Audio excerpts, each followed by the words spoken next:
Pioneer brand canola with Optimum Gly, the highest yielding glyphosate-tolerant trait on the market. What's next in canola happens here. It's time for RealAg Radio on Rural Radio Channel 147 on Sirius XM.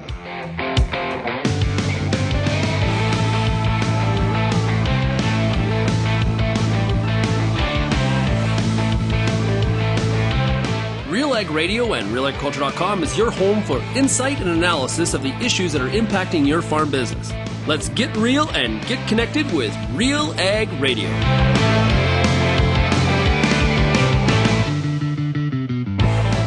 Welcome to RealAg Radio here on Rural Radio 147, Sirius XM. Shaun Haney, your host here on this Wednesday, midweek edition of the show. Hey, thanks so much, everybody, for making RealAg Radio and Rural Radio 147 a big part of your work day. Today is World Food Day. Yes, and so we are going to be, we're honoring and celebrating and talking about it here today on the program. Been working with the Canadian Federation of Agriculture as well as Farm Radio International to put together today's program. We got a great panel discussion, two awesome guests to talk about Canadian agriculture and agriculture in Africa. Now, if you have not heard about Farm Radio International, I can tell you a little bit about it. So it was started in 1979, and it's a nonprofit that partners with radio broadcasters in 37 sub-Saharan African countries to provide training and resources to improve the quality of their radio programs. These resources include radio scripts, news services, and an online community. And its goal is to help small-scale farmers and their families in rural Africa improve their knowledge and farming practices. Radio is often the only trusted source of information for many Africans and can help them make better decisions about agriculture, health, and nutrition. So head office is in Ottawa, but we're going to be joined by one of the people that works at Farm Radio International. It is Gertrude Nalubinga, who is the program officer for East Africa. She will be one of our panelists today, along with Jake Leguee, who farms in Fillmore, Saskatchewan. You hear him often here on the Farmer Rapid Fire. He's also with Sask Wheat. So, Jake, great spokesman for Canadian agriculture, and I'm looking forward to meeting Gertrude here today on the program. Now, if you have any feedback on today's show, we'd love to hear from you. A big, heady topic. World hunger, farmers' role in producing food, some of the opportunities, the challenges. We're going to talk about a lot of different stuff today on the program. You can send me an email, shaney@realagriculture.com, or the RealAg feedback line is 855-776-6147. So what is World Food Day? Well, according to the FAO website, the world's farmers produce enough food to feed more than the global population. Yet, hunger persists. Around 733 million people are facing hunger in the world due to repeated weather shocks, conflicts, economic downturns, inequality, and the pandemic. This impacts the poor and vulnerable more severely, many of whom are agricultural households, reflecting widening inequalities across and within countries. Food is the third most basic human need after air and water. Everyone should have the right to adequate food. And let's be honest, world hunger is a big challenge for a great part of the population of the world. 733 million people across the world are categorized as facing hunger. Today, what we're going to do is we're going to talk about some of the challenges and the role that farmers play in global food production. Now, if you want to financially support some of the activities of Farm Radio International and their work in Africa, you can go to farmradio.org/donate. We're going to take a break on RealAg Radio, and when we come back, we're going to get to our conversation with Jake Leguee and Gertrude Nalubinga. When we come back, you're listening to RealAg Radio, Rural Radio 147.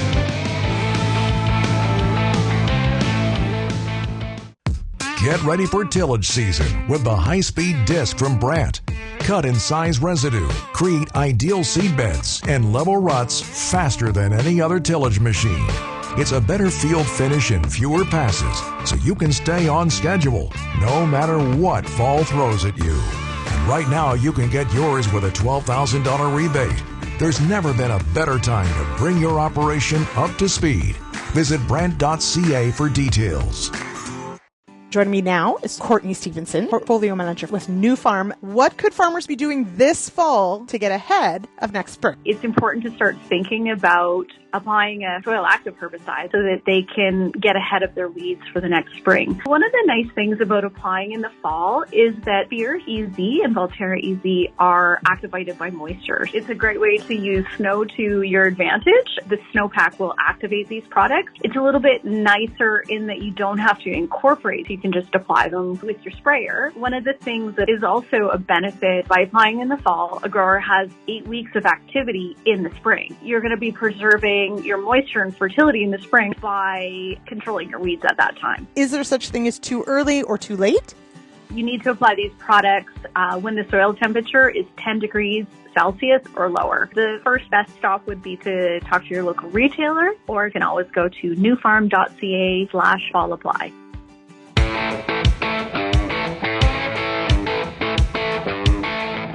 The answer to your above-the-ground nitrogen loss problem is Anvil Nitrogen Stabilizer from Koch Agronomic Services. To learn how Anvil's dual active ingredients deliver extended protection, visit kochag.ca.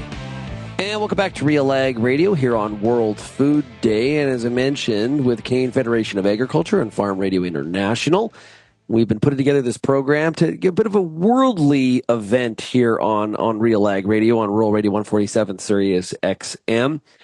If you are interested in supporting financially some of the activities of Farm Radio International, what they're doing on the African continent, you can go to farmradio.org/donate. And if you have any questions about that or anything else related to this program, you can send me an email, shaney@realagriculture.com. Okay, let's bring in our panelists. Up first, you've heard him here on the show before. It is Jake Leguee out of Fillmore, Saskatchewan. Jake, how are you doing? Doing great, Shaun. Okay, harvest all wrapped up?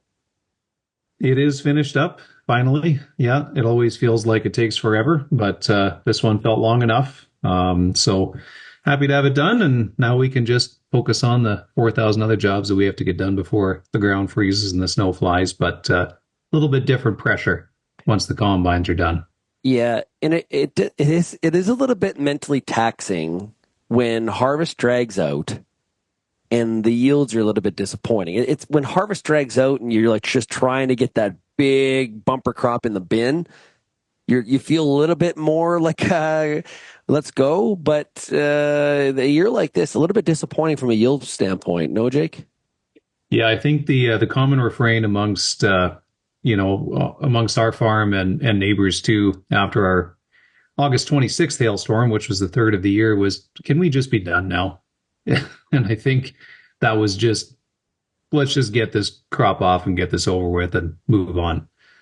So it was about a month of thinking about it that way, but it's done now, and that's part of farming. Every year has its challenges. So this year was no different. Yeah, sort of like the Blue Jays. There's always next year, right? That's exactly right. Yeah. Also joining us here today on our World Food Day special, coming from Africa, actually, it is Gertrude Nalubinga, and she's the program officer for East Africa with Farm Radio International. Gertrude, it is great to meet you. Great to meet you too, Shaun. Thank you for having me. Yeah, well, it's great to have you here. Tell us about what you do at Farm Radio International. All right, thank you. My name is Gertrude Nalubinga, as you have mentioned. At Farm Radio, I'm a program officer for East Africa, and that basically entails doing program development, that's proposal writing, proposal development, concept writing, and project implementation, along with the country teams of Farm Radio, and as well as supporting monitoring and evaluation, research and learning component. And in this, I oversee or support work in the East African countries, particularly Uganda, Ethiopia, and Tanzania, where we have ongoing projects, and then upcoming opportunities in Kenya, in Rwanda, and other East African countries. And are you trying to, what information are you providing farmers with? Is it agronomic, like you're trying to raise the educational level, or is it more issues based? What are some of the things that you are talking to them about? All right. Actually, when we are reaching out to the farmers, we work with the local radio stations, the existing local radio stations, to reach them with knowledge on various agricultural practices. Sometimes it's about to influence attitude or change behavior. Sorry about my background. And then sometimes it's about the weather and climate advisories, different good agronomic practices. Yes, based on their different contexts. Oh, important information indeed. Okay, so I did, as I was looking up agricultural production in Africa, I see that there's, cereal production in places like Ethiopia, Nigeria, Egypt, South Africa, rice in parts of Nigeria, Egypt, Madagascar, Tanzania. Talk about there's such diversity of agricultural production in Africa. Talk about some of the crops that are produced and where. All right. I will focus mostly on the country where I come from, in Uganda. I would say that in Uganda, there's a lot of production of matoke, that is bananas for you. Bananas, coffee, rice, and rice is also in Tanzania and also in Egypt, and soybean in Ethiopia. But other crops, especially the sweet potatoes, cassava, beans, I would say even the vegetables, there's a lot of horticulture in, for example, in Tanzania. And we also look at livestock as a key area for our farmers. And here they keep cattle, goats. Many are involved in piggery and poultry keeping, as well as aquaculture. Many are venturing into going to keep the bees because of the environmental benefits they offer, but also the many products that come with bees. Yeah, very, very cool. Very, very diverse. Now, Jake, a lot of our audience is very familiar with Western Canadian agricultural production, but we're distributing some of this show in Africa as well. So we got a whole bunch of new people listening to the program. Talk about some of the crops that you're growing. Yeah, so obviously, I mean, this is a much drier climate than Gertrude or a lot of folks in that area would probably be used to. So we grow dry season crops, and they generally need to be fairly short season because our growing season isn't terribly long. So on our farm, we grow durum, canola, hard red spring wheat, large green lentils, and flax.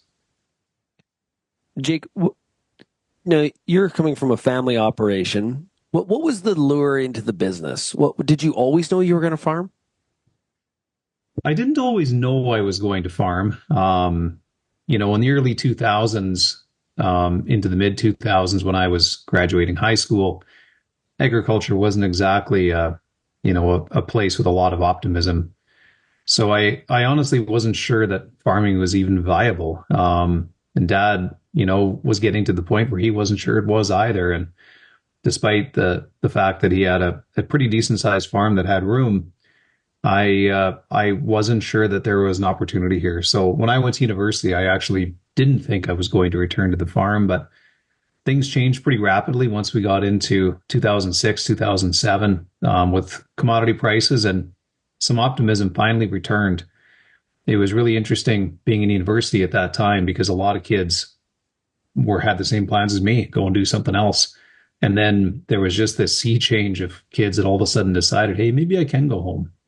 So, when I was a little kid, I always wanted to farm like Dad, but it took until I was in my late teens in university before I really knew for sure that I was coming back. I loved the business. I loved all the different parts of it, still do. You get to be a lot of different things in this industry, and that's one of the great things about it. Every day is different. Yeah, I think in a lot of different areas of the world, it's the same challenge. It's trying to show that there is an opportunity. And obviously the nature of the business is quite cyclical. So depending on where you are in that cycle, people are going to view the opportunity maybe a little bit differently. And just a couple of years can change things. Just think about fall of 2019 versus the fall of, say, 2000. 22 or 23 with just the price difference alone, right? How you would view that opportunity. Now, Gertrude, you've been at Farm Radio International for 2 years. Have you always had a connection to agriculture? Tell us about some of your background. Did you always know you wanted to work in the industry, or tell us about yourself? Well, interesting. I was hearing Jake mentioning that I didn't even know that agriculture was viable. I would say that it's the same when it comes to Africa, although many people, when we are growing up, we think that we are not going to be involved so much in agricultural activities. It's going to be on the side. But yet, in reality, it's what influences most of the work that we do. And I would say that my background has been that I've been working with communities for, I would say, for the last 13 years in community development. And what you talk about with community is mostly agriculture, given that many of our people in Africa, especially in Uganda, they are dependent on agriculture for their livelihood. I would say, for example, for East Africa, I would say about over 70% of Uganda's people, and even in other East African countries, depend on agriculture for their livelihood. For Uganda, it's seen because the biggest part of our land is arable, although only 35% is cultivated. But my pull into the agriculture sector is that when you look at everything, it revolves around agriculture. The food we eat, how we live, the nutrition you're going to talk about, the health, everything revolves around agriculture in one way or another. It's a job creator. And that makes me stick in there. It's inspiring. So the number you just gave, 70% of people in Uganda are dependent on agriculture. That just the country's still very rooted in agricultural production. Do the people of Uganda, do they recognize the importance of ag? Because we have issues in North America where people kind of forget where the food comes from. In some cases, with 70% of people dependent on agriculture for a living, that would seem like far less of an issue in a place like Uganda. Is that true? Yeah, it's true. They realize the value of agriculture. It's just that the barriers within the sector, those hold them back. Like, for example, farmers lose morale when they grow their crops, and sometimes they do not know where to market these crops, how to access the markets. And the issue of climate change that is becoming a big animal all over. The weather is becoming extreme. When you have rainfall, it's too much. It's flooding. When you have the heat or the dry seasons, they go into drought. So I would say that they realize the value, but the bottlenecks, the challenges around it is part of the reason why it's not progressing well or it's not performing to full capacity. Well, we're going to get to some of those barriers and challenges as well as the opportunities when we come back from a quick break. You're listening to RealAg Radio. It is World Food Day, and we'll be right back right after this.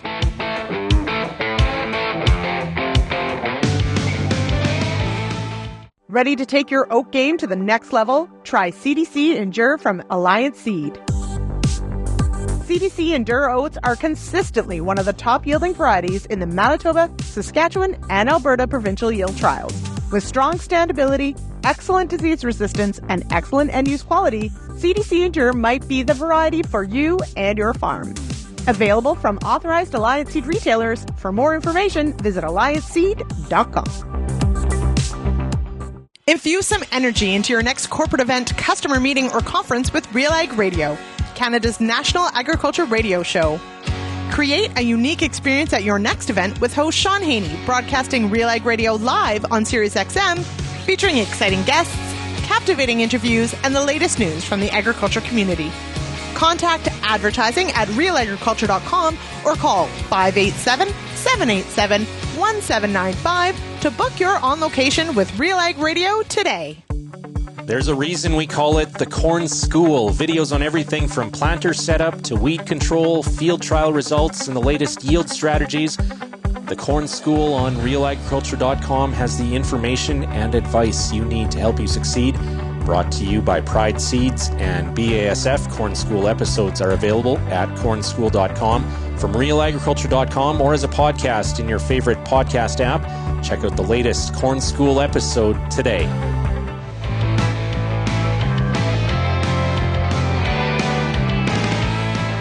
The Brant high-speed disc is made to manage residue, condition seedbeds, level ruts, and reclaim wetlands in the most challenging conditions.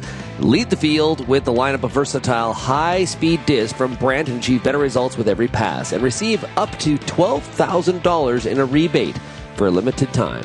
Visit Brant.ca for more. And welcome back to RealAg Radio here on World Food Day. If you want to help support Farm Radio International and their activities on the African continent, I should say, you can go to farmradio.org/donate. It's been great working with Farm Radio International and the Canadian Federation of Agriculture to put together today's program. Obviously, agriculture is a global industry. Some of the barriers and challenges are going to be different depending on farmers, where they come from, but there is a lot of common threads, as you can imagine. Our panel here today is Jake Leguee. He farms in Saskatchewan, and Gertrude Nalubinga, who is the program officer for East Africa with Farm Radio International. Let's talk about the opportunities, barriers, and challenges. So, Jake, for you, what are the biggest, what do you see as the biggest opportunity in agriculture in your region right now? I think I got to separate that into local and broad. Locally, I think biggest opportunity is water management. That could even be transitioned into a broad topic too. I mean, really, it's still something we don't do a lot with. We farm in an area without a natural drainage outlet, so when it rains too much, it just causes a lot of problems. So I think it's something that governments are scared to talk about. I think it's something that farmers are nervous to have discussions about. But I mean, water is our most important nutrient, and it's just something we got to spend a little bit more time talking about, both as individuals and I think even at a provincial level. It just isn't something that is part of the conversation enough. And when you say water management, are you talking about the need for more irrigation, or are you talking about more the need for maybe clearer or more modern drainage policies? What are you talking about there? Yeah, drainage policies. In this area, we have no ability to irrigate, but drainage is just, it's a word that nobody really likes to talk about, but it's one of those things that everything that you can do to improve drainage has an enormous impact on return on investment. And it's just something that doesn't seem to have a coordinated response. Yeah, and you're in an area too where you get lots of rain, Jake. Like there's certain parts of Western Canada very flat, right? And you feel like you'd be better suited in Nigeria or Madagascar producing rice. Based on some of the water just hangs out and doesn't go anywhere. That's true. Yeah, it's not so much that we get a whole pile of rain; it's that sometimes we get a whole pile of rain all at once, and then it has nowhere to go except to just sit there and can't do much with that water. You just watch it slowly evaporate away. Gertrude, for you, what are some of the big opportunities in agriculture for farmers in your region? Okay. I would say locally, the location of our countries being close to the equator means we receive, for example, for Uganda, 2 rain seasons in a year. Already, this offers an opportunity for more production, food production locally. And having all those fertile soils offers us an opportunity to grow a variety of crops. But also, when we look at East Africa as a region, when we look at the East African community integration, I think this offers a great opportunity for us to do business, to access markets across the region. Our countries, our governments are looking at having joint agricultural policies and to promote efficient production. Although it's a slow process, I think when fully implemented, it offers a great opportunity. Then also, other opportunities I'm seeing, we have the laws in place, the progressive laws, national agricultural policies. We are recently working on organic fertilizer policies. These are good things. these are all opportunities. It shows that the governments are willing to support farmers and to engage more in agriculture. Plus also, we are seeing more investment in commercialization of agriculture, meaning that farmers are being encouraged to go beyond the subsistence kind of production to engage in things like irrigation, mechanized farming, doing value addition to earn more from their work, from their produce, rather than just ending at their households.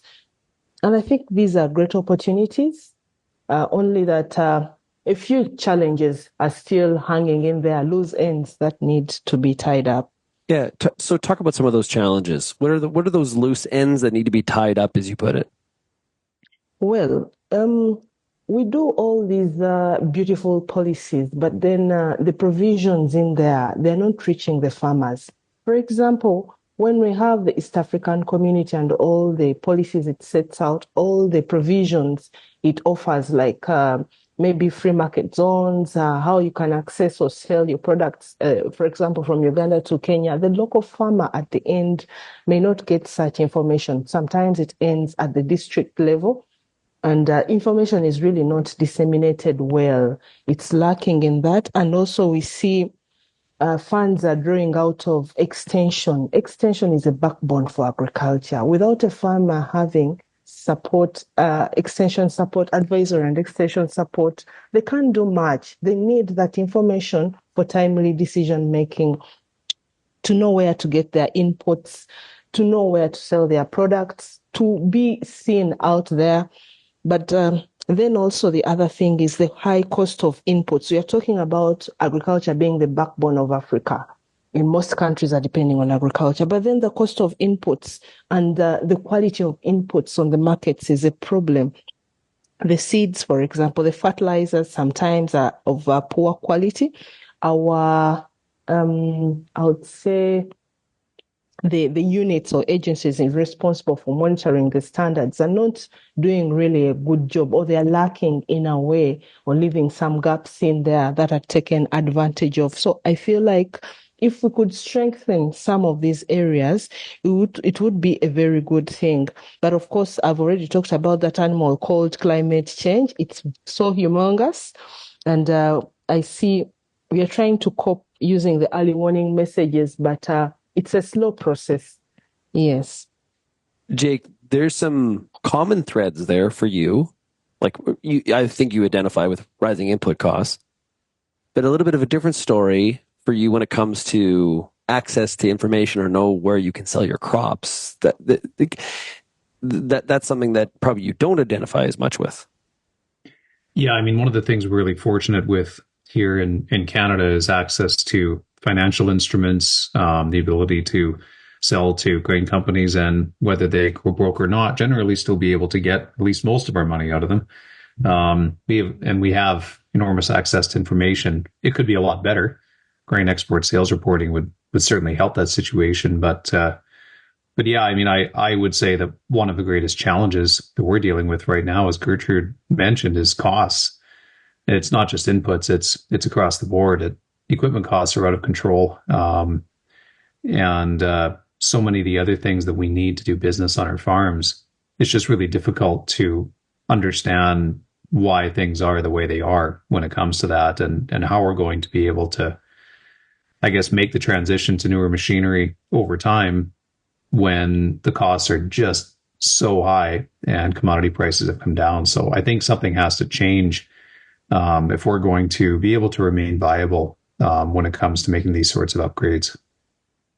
Yeah, just to add a little bit there, I also see that the level of literacy, it's good that on your end, access to information could be easy, but here, the farming communities are in rural areas. Then there's a challenge of access to internet. Even when you have access to internet, there's an issue of how to use the information that has been given, how to interpret it. The literacy level is low, so sometimes opportunities pass by because someone is not able to read or has not been given enough support to interpret the information that is available. I could see that being a major issue. And Yes. you mentioned the extension. One data point that I read today was just, and it made me think of the opportunity for there's some productivity increase possible here as, extension and knowledge and literacy, as you put it, as it continues to improve. The agricultural productivity between 2015 and 2020, agricultural productivity increased 13% on average every year on the African continent. That number seems that seems high to me, amazing. So it just shows you there's a lot of room here for improvement, Gertrude. There is. Yeah. Shaun, what's that number for Canada?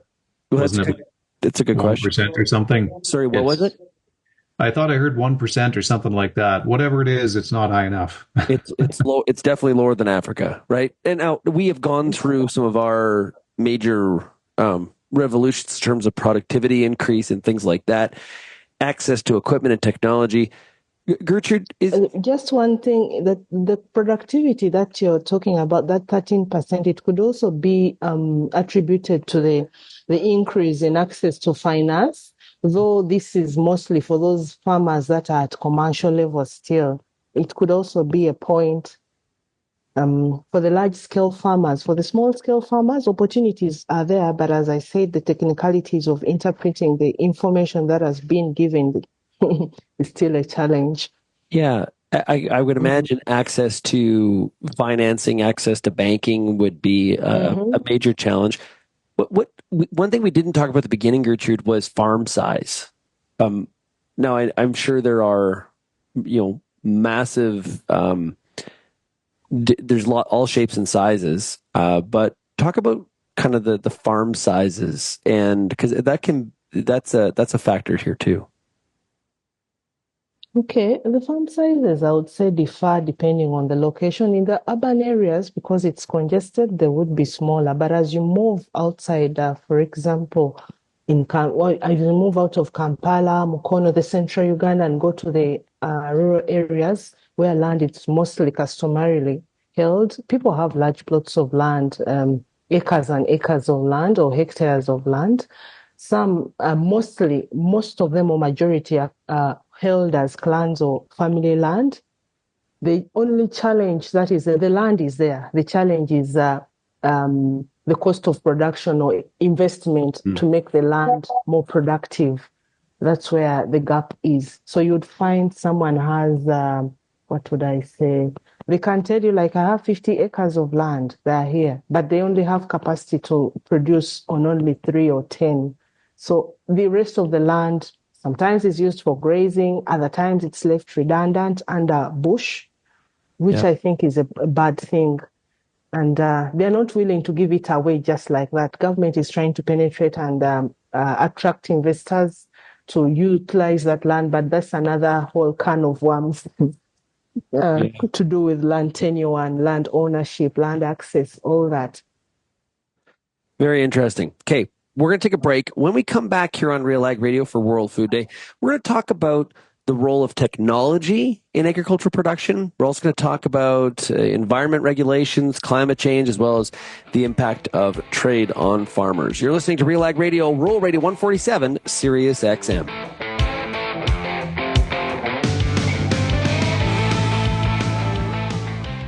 Making the most efficient use of your dollars spent on crop nutrition is a constant goal of all farmers. We recognize this hurdle as you prepare for another growing season. It's challenging to balance economics over ever-changing environmental conditions. Alpine developed the Maximizing Fertilizer Efficiency Program to solve this yearly dilemma. The program's goal is to reduce risk from variable weather conditions by managing the nutritional requirements for your crop in a timely manner. To learn more, visit alpinepfl.com today. What were the issues in your fields this year? Did you do a soil sample? What is your soil sample telling you about some of the nutrient issues that you might be having going into next year? What herbicides did you use? What residues you might be concerned about? What weed issues did you have? What crop residues did you have? How well do you know your fields? Get the answers to all the questions you have about your pulse crop at the Pulse School. on RealAgriculture.com.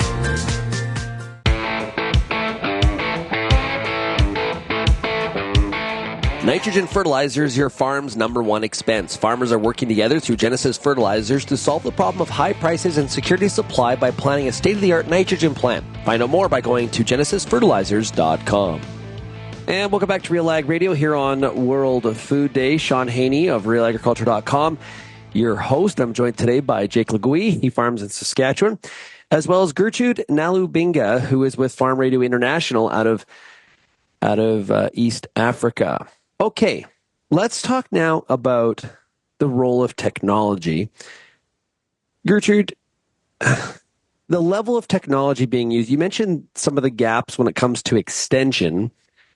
How about the use of technology, rural broadband, but even modernized equipment? I'm sure there is a wide spectrum there depending on farm size and wealth. Talk about technology and the role that it plays. I would say that there is a move. Government is really trying to support farmers to adopt modern technologies, but also to harness the opportunities that technology and the digital world has to offer. And I would say that access to, for example, 24/7 farm doctors in form of digital apps, in form of toll-free farm experts is doing a good job for the farmers, is helping farmers to improve their production.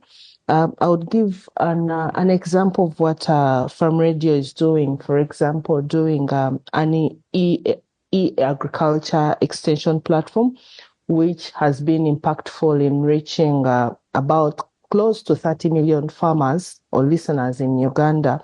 And this is using radio combined with mobile phones, where farmers have access to the information they need at a low cost or no cost. They just call in at a local radio station, and they get connected to that extension worker that they need. And we see that when technology is integrated with existing radio systems, I would say radio stations or programs, it helps farmers to access the information they need to improve on their farming practices, to decide on what to do on a weekly basis, getting daily updates or tips, and also the AI generation that is coming in. We are in the era of you just type in what you need, and you would get that support that you require from an expert. So we're seeing an increase in adoption of good farming practices.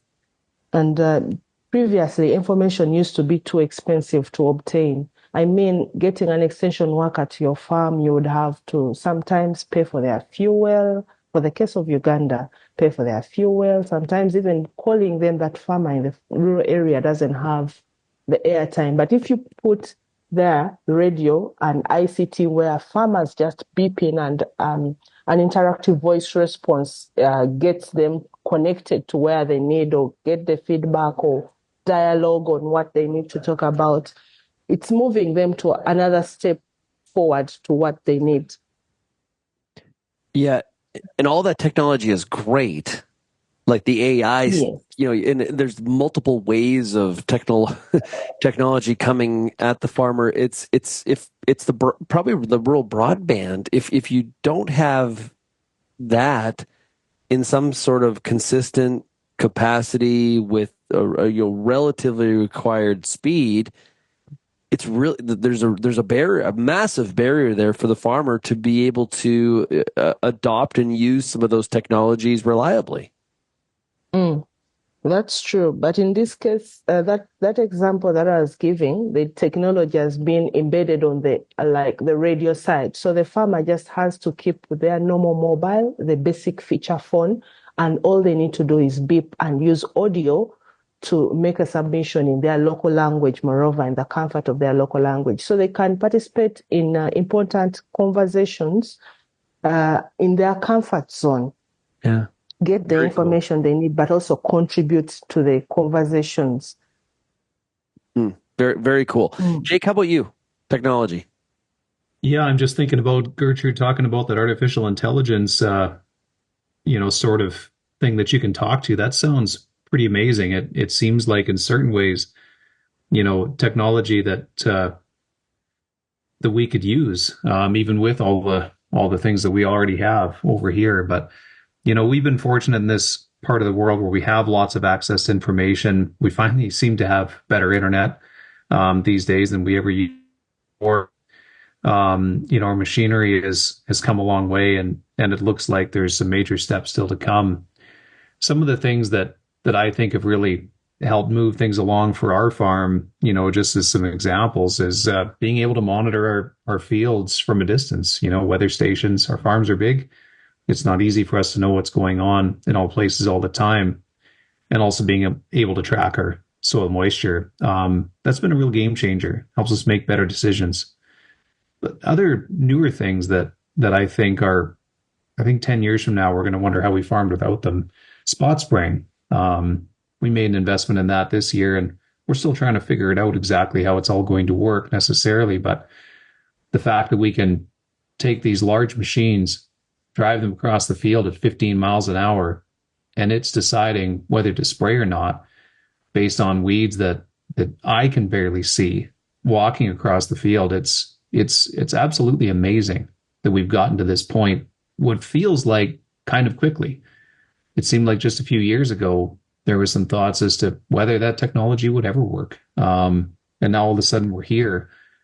And, in this past week, watching the Tesla robots, serve drinks at an event there that Tesla was hosting, and start to think about, how much longer are we going to need to pick rocks and do some of these infield activities that we've never really been able to disrupt before. But with artificial intelligence moving along at the incredible leaps and bounds that it has been, it's starting to feel like some of this might become a reality. And how all that will work with the way that we farm today, it's hard to know for sure. But I think there's a lot of promise coming from these large language modules and a lot of these sorts of things that Gertrude is talking about to really change how we interact with our agronomy on our farms and how we make some of our decisions. It's absolutely fascinating. Yeah, I agree. I also would like to add that I see the technology is giving farmers time to engage in other economic activities beyond their farms when they're able to monitor what's happening on the farms without being on the farms themselves, if I'm to say. But also, besides promoting the access to information for the young people and women, for example, in the African context where I come from, many times they don't have productive assets to present or collateral to present to like banks sometimes for credit or for loans. But now with some technology, if, for example, in Uganda we have banks for women are coming up, and so they're offering opportunities that if you can show your agriculture records or your financial records through that app that you have, where your banking app, we can use that as collateral to give you a loan, access to finance. So in a way, it's called, there's a divide, of course, because some people are still not able to use the technologies, but also there are some positive things that are happening like that. Young people and women are becoming bankable, if that is English. They're becoming bankable because they can present financial records and to access finance. For me, I feel that's a great move. But on the other hand, those who are not able to utilize these many technologies or study them or operate them without the support of someone, that's a challenge. And when they're not in the local languages. Gertrude, how is trade viewed? Is trade viewed as an opportunity for farmers in Africa, or is it seen as a threat in the sense that the major cities consumers will buy products from afar and not support local farmers? How is trade viewed? There are mixed feelings, I would say, but largely it is seen positively it's seen as it's opening new markets for the local farmers. Their food is getting consumed. For example, during COVID time, these restrictions closing down borders, food is not moving. The farmers in Uganda had a lot of food. There was a lot of food waste during that time because Kenya was not taking the food. They consume a lot of our eggs. A lot of our food goes to Kenya across the border. The maize goes to Kenya. So during COVID, when there was less movement, much as agricultural items could move, the people could not move well enough to get to their markets. The women could not sell off all that they had in the markets. So I would say trade is seen as an opportunity for getting incomes, big money, better livelihoods. Even now, when I look at the international level, recently, was it last year? Uganda has a deal signed with the European Union for exporting of coffee. Yeah, Uganda is one of the leading coffee exporters in the world. And this is seen well, but it has challenges on the negative side. As I said earlier, the interpretation of the technicalities involved in engaging in these trade opportunities. And also farmers have a fear that they would lose their autonomy if it comes to handling these certain conditions that they do not understand or maneuver through the technicalities. They need to be made aware of the opportunities, what is in there, what does it involve, where will they head. But overall, I would say it's seen positively, and it's a driver for growth of our communities and the cities that are coming up. Yeah. Well, and Jake, some of the same conflicts, but Canadian agriculture at the end of the day, very reliant on trade because we just don't have the domestic population to consume all of the lentils and beef and pork that we're producing. For example, that they need to get to other markets or else we got to produce a lot less.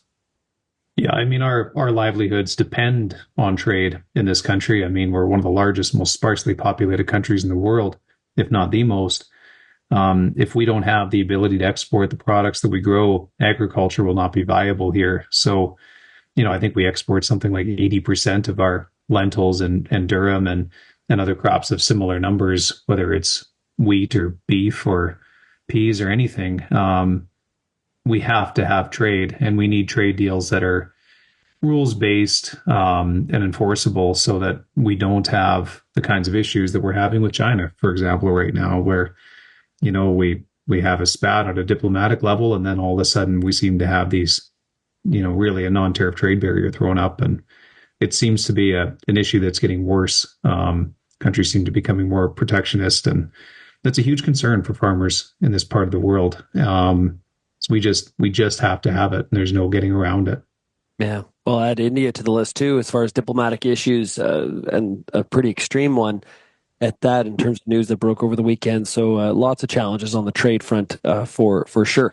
Okay, if you are interested in financially supporting the operations of Farm Radio International, you can go to farmradio.org/donate. We got one more segment coming up here on RealAg Radio, here on Rural Radio 147, Sirius XM on World Food Day.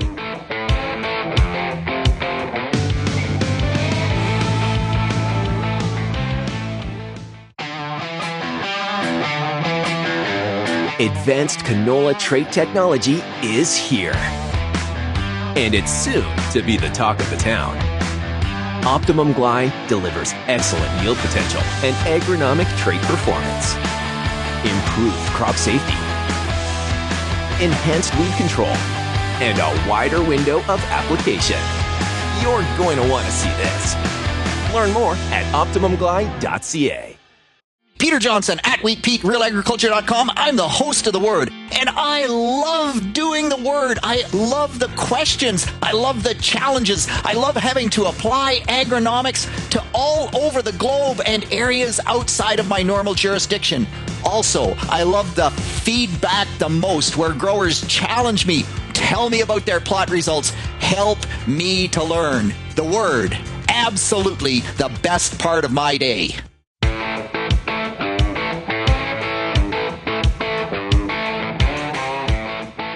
Experience the most efficient system for delivering sulfur and phosphate to meet your crop's needs with Smart Nutrition MAP plus MST. And welcome back to RealAg Radio here on World Food Day. As I've been mentioning, if you are interested in supporting some of the activities of Farm Radio International on the African continent, you can go to farmradio.org/donate. And it's been great to put together the show here with Farm Radio International, as well as the Canadian Federation of Agriculture. We're joined here today on the panel by Jake Leguee of Saskatchewan and Gertrude Nalubinga of East Africa. Okay, let's continue the conversation. Now, Gertrude, I know you wanted to hit on the impacts of climate change and how it's impacting farmers in Africa. Talk about that. Oh, climate change. Okay. Well, I would say climate change has become a real issue for all farmers, irrespective of size of production or scale of agriculture one is engaged in. It's really causing problems in terms of we're seeing that there's less food that is being produced by some of the households, while others are gaining, others are losing. But the bigger part of the farmers are losing because their fields, their yields are lost in the gardens. You anticipate that this is what is going to happen. You're going to have a good rain season, and you put your seeds in the ground, and boom, it shines all through, and there's no rain for your crops. So there are losses that are being made, and the yields are going down for some farmers, and they're really, government is also grappling with how to help those small-scale farmers, and hence we're seeing a lower interest rates on agricultural loans to support them to get through these trying moments. But also, we're seeing an increase in domestic violence because the losses that are being made in the gardens, the risks that are happening, families are separating because at the end of the day, when they can't sell to earn an income, women are abandoning homes, or fathers are abandoning homes because they cannot take care of their families, they cannot afford. And it also means more work for some women. You can see they're trying to scratch around and see, how do I make my yields better? How do I make sure we get something for the family? So climate change is biting, really. It's really biting from the bottom upwards. We are seeing an effect. Yet our economies at a broader scale are dependent on agriculture. If you look at the statistics, agriculture is one of the biggest contributors to our GDP. So, yeah, that's what I would say. Yeah, Jake, how about you? What are some of your challenges, or you can even say opportunities, when it comes to climate change in terms of types of crops that possibly you could grow today that you couldn't grow 10 years ago? Or how do you view this?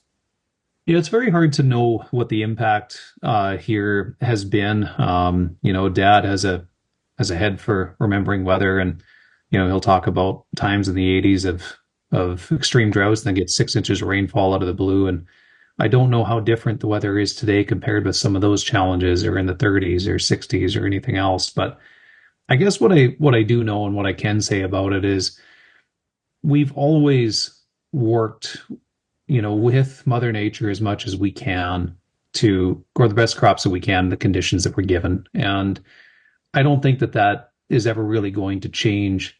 We continue to try to find tools to adapt to the area that we farm in. I mean, take no-till, for example. The transition in the 80s and 90s away from tillage that completely changed the face of Western Canadian agriculture. And it was in response to the weather that farmers were dealing with and how that was impacting their businesses and their soil. And what I think is so great about that story is that nobody from the government came and told farmers that they needed to make that change. Farmers did it all on their own because they saw an opportunity to make things better. And I think there's going to be a lot more opportunities like that. Take spot spraying, for example. Less herbicide, better activity. I think that farmers living on the land, working it for their sometimes lifetimes or longer, throughout the generations of a business, they know best about how to manage their businesses and their soils. And Farmers need freedom to choose. And I think that's the best way forward for us to deal with a difficult climate. Yeah, just to add on Jake's comment, farmers know what they want to do. We are seeing an increase in use of nature-friendly farming and livestock practices because of climate change. In a way, it's driving us back to love the environment and nature. For example, more farmers are opting to go into organic farming, less use of pesticides. They're opting for green fertilizers in form of manure. They're doing crop rotation. And this, they had moved away from some of these things. We used to call them conservation agriculture, but now we are calling them sustainable agriculture practices. So we are seeing trends changing, farmers doing better, adopting better practices to keep their soils healthy. And also, there's a move to grow more high yield and quick maturing seed varieties so that if by the time the weather changes, you've yielded something, you've done something that is ready for the market or for consumption. So it's not all bad. It's waking us up to the reality and why we need to treasure the environment that we live in. Well put.